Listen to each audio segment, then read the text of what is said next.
What's going on, everyone?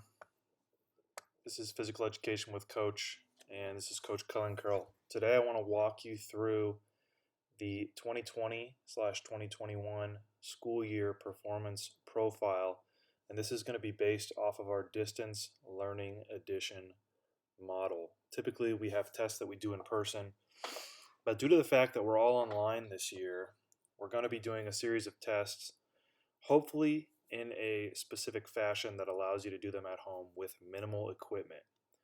So what I want to do today, like I mentioned, is navigate you through this performance profile document that each of you will have your own copy of. All right, so the first thing you're going to do is you're going to want to go to the top here where your name is, highlight where it says name, and then you're going to type your first and last name in there so we know that it's your document for sure.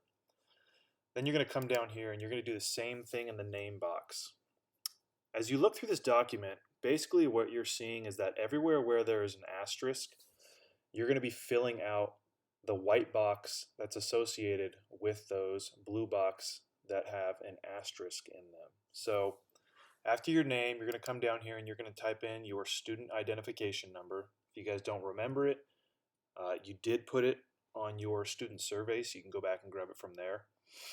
I'm hoping everybody knows what grade they're in. You're just going to type in 1 or 2 numbers there depending on if you're in 9th or 10th through 12th grade.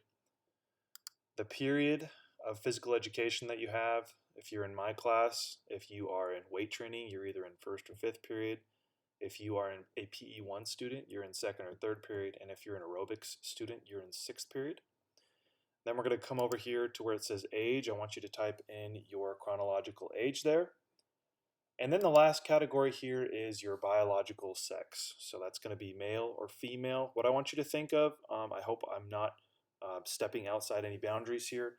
I want you to think of what sex you were assigned at birth or what is listed on your birth certificate. If you identify as something else, that's perfectly fine, and I'm not here to step on any toes or pretend that that doesn't exist.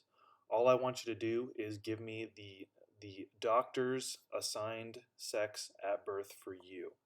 All right, and if it's really bothersome to you, that's okay with me. You don't have to do it. We'll discuss another way that we can get through this. Just put an NA for not applicable if you don't want to, if you don't agree with biological sex and you don't want to put something there.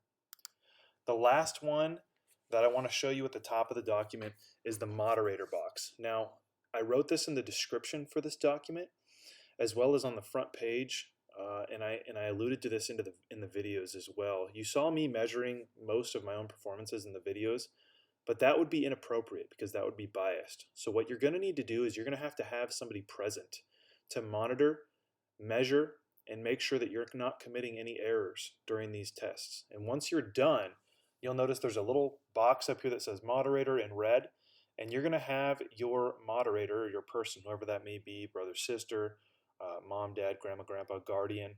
You're going to have them type their name into that box, and that's going to be their electronic signature, their validation that they watched you and recorded this and you didn't just do it on your own.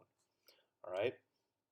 Now, once you fill out with the top there, you're going to notice that each day we're going to have a different video, and that's because I want to progressively get through these tests throughout the week and not try to hammer them out in one day because I don't think that's appropriate. And there are some things that need to come before other things. So let's walk our way down here. As you can tell, it is September 21st, so that means we're in phase 1 of physical fitness testing. So the phase 2 and phase 3 boxes, you don't even need to touch those until a couple of months from now. So we're just focusing on phase 1 here. And actually, these boxes at the bottom here, phase 1 differences, phase 2 to phase 3 difference, phase 1 to phase 3 difference, those are also boxes that you do not need to touch. In fact, everything with a gray box, you do not need to type anything into because those automatically calculate themselves. All right, so let me give you an example. Let's say you took your weight today. Because this is a white box that's associated with an asterisk on it, you're going to need to type in your weight. So I measured my weight the other day in the video. So I'm going to put 212 as my weight. Okay, I'm going to come down here. It's going to convert my weight to kilograms, and I'll explain that in a second. Then you have the height box, right? I measured at, I believe, 71 inches in my height after my averages, okay? That's going to convert it to meters. And then you're going to get a scale down here called the body mass index, and it's going to tell me where I lie on the body mass index. And believe it or not, as your physical education teacher, I actually lie in the overweight category, just inside of the overweight category. Now, you'll notice that some of these numbers down here at the bottom are changing. Like I said, in those gray boxes, you don't need to touch anything because it all adjusts on its own. All right, so I'm going to erase these numbers just because we already did them. So that's what you'll do for your body composition video. For your upper body strength endurance video, you're going to be doing the push-ups, the modified pull-ups, and the flexed arm hang. You'll need to type how many pull-ups, push-ups you did, how many pull-ups you did, and the amount of time you hanged for the flex arm hang until your arms were fully extended, right? That's when the test ends. Then for the abdominal endurance test, you're going to be doing the curl up, right? So you're going to type how many repetitions you did in there in a row.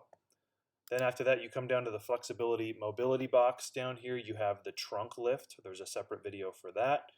You have the sit and reach and the shoulder stretch test. Those are both different videos.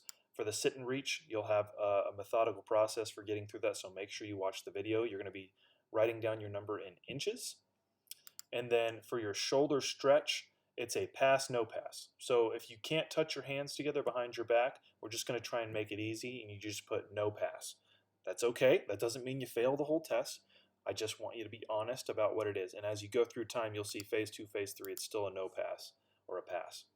The last thing, and this is going to be really critical that you watch the videos on these, there's going to be a 1 mile run, a 1 mile walk, as well as a modified pacer run. Okay, and I'll explain what that means in those videos, but again, all of these white boxes are the ones that you're going to need to have values typed in after you complete the test, and those values need to be validated by a moderator that watched you complete all these different exercises, all these different tests associated with these white boxes. Okay, well, I hope that explained how to use the 2020-2021 Performance Profile, the Distance Learning Edition. Once again, this is Physical Education with Coach, and I hope you have a wonderful day.